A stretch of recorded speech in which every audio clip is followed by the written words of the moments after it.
Okay, good morning guys. Today I'm gonna make bacon potato salad. Okay, so these are all the ingredients.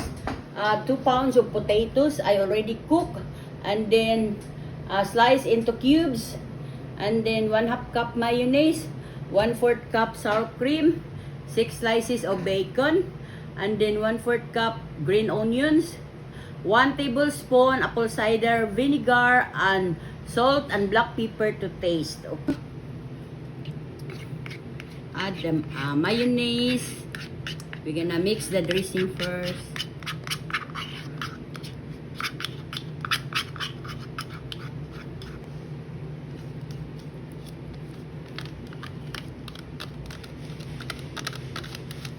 Cider vinegar, and then the black pepper and salt, and then we're gonna mix it.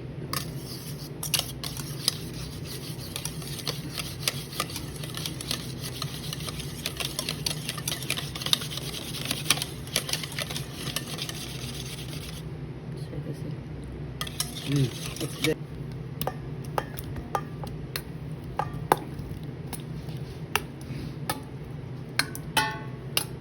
And then the green onions, and then the bacon. Okay, and then mix it. We're gonna toast it.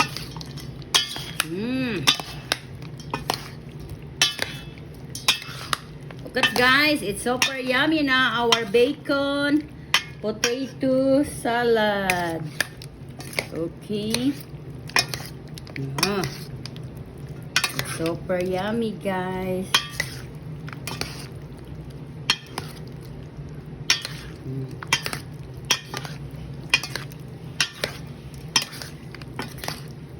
Okay, so that's our bacon potato salad.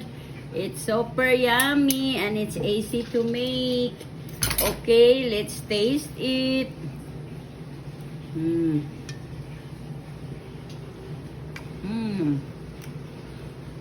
It's yummy, guys. So, look at that one. Bacon potato salad. It's super yummy. It's very simple and it's very quick. Okay, guys. Thank you for watching, and please hit like, follow, share, subscribe to my YouTube channel, D Bruja, to my Instagram, D_Bro_Ja, and to my TikTok at D Cooking Show, and to my Facebook page, D Cooking Show, and to my personal blog, Delia Valentine. To all my supporters and non-supporters, thank you for watching.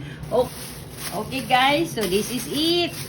We're gonna put this one in the refrigerator or the chiller so that it becomes super yummy, guys. Okay, we're gonna put it here. Okay.